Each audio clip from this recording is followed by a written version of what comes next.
How much time do you spend every day working on your dream? In the last 90 days, how many books have you read?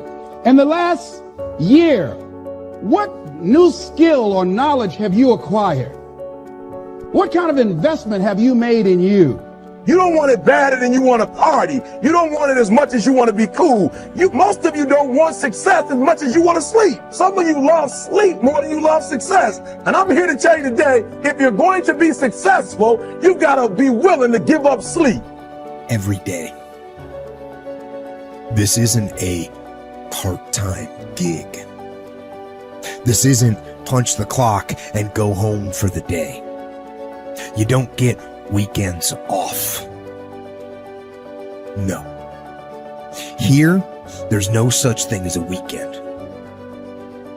This is an everyday gig. Every day is a Monday. You're either committed or you aren't.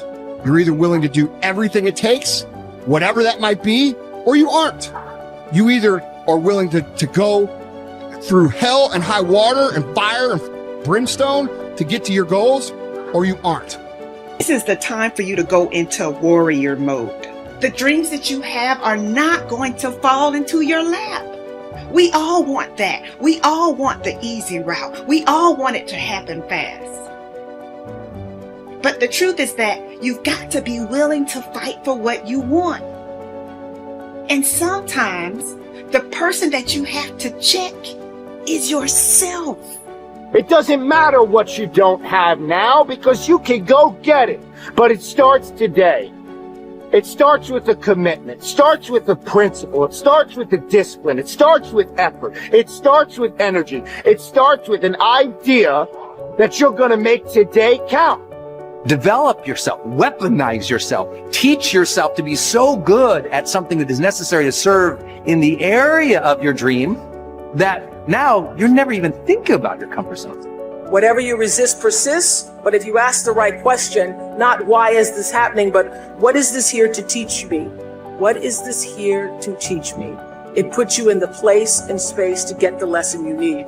The things that you went through getting there give you the tenacity to stay there. The fight is your friend.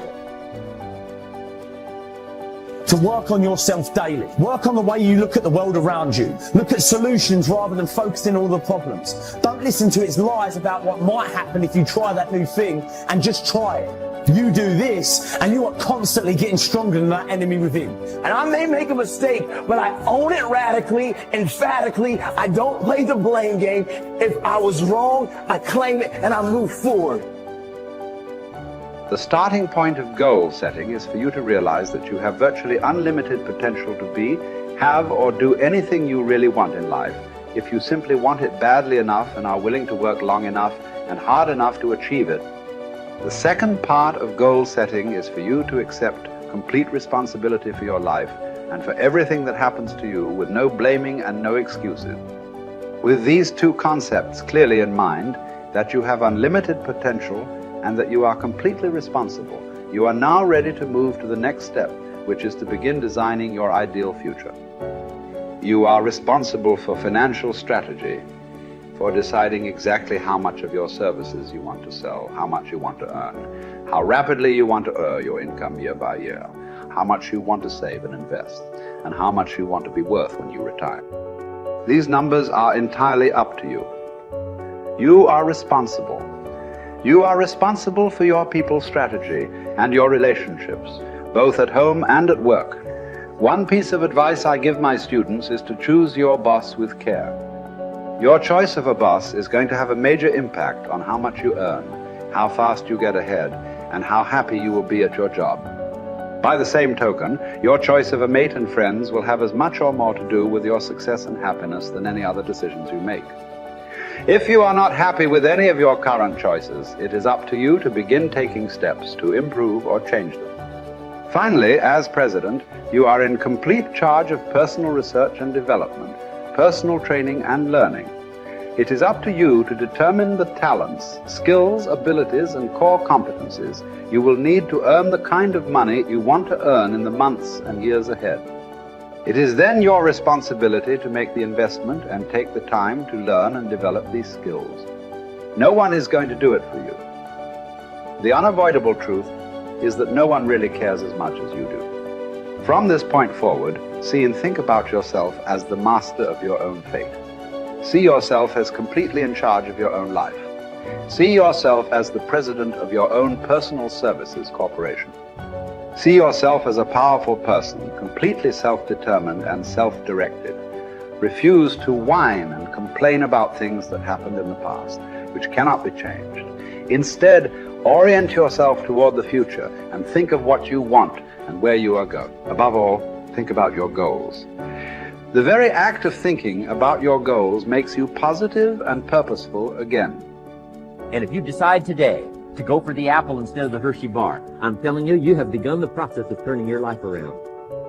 And if you keep up that process, not only with your health habits, but with your money habits and with your communication habits, with your sales habits, management habits, and every other habit that you've got, if you'll start that process, eliminate the errors and replace it with disciplines practiced, I'm telling you, you can start this process of life change immediately.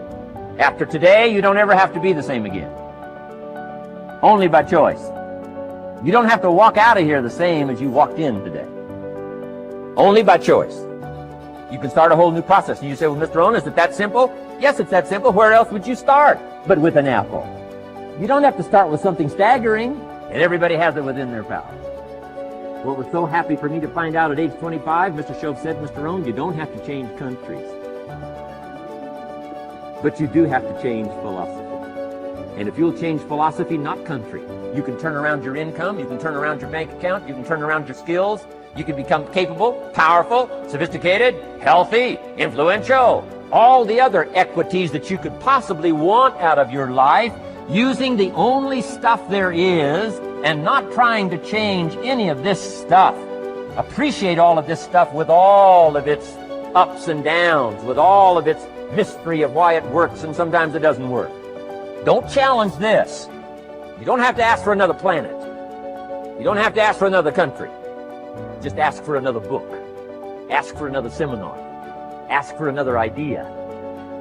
And you can start this whole process of personal life change. You want to stand out from everyone else. You want to do something more than other people think is possible. You literally want to stand outside the norm. And if that's the case for you, then understand that, as Albert Einstein said, only one who devotes himself to a cause with his whole strength and soul can be a true master. For this reason, mastery demands all of a person.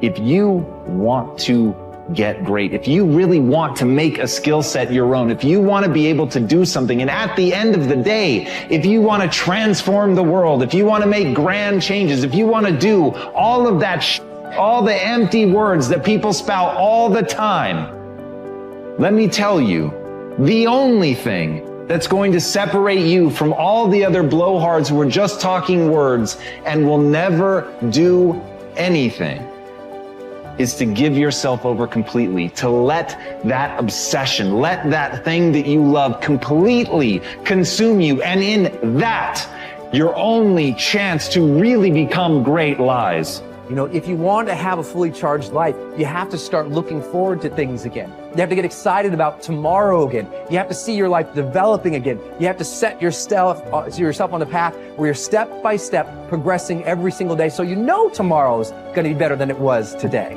That you know tomorrow you're going to become more of who you know you can become. That you know tomorrow by your simple choices, by your simple sets of disciplines and habits, that you're going to evolve into your highest self.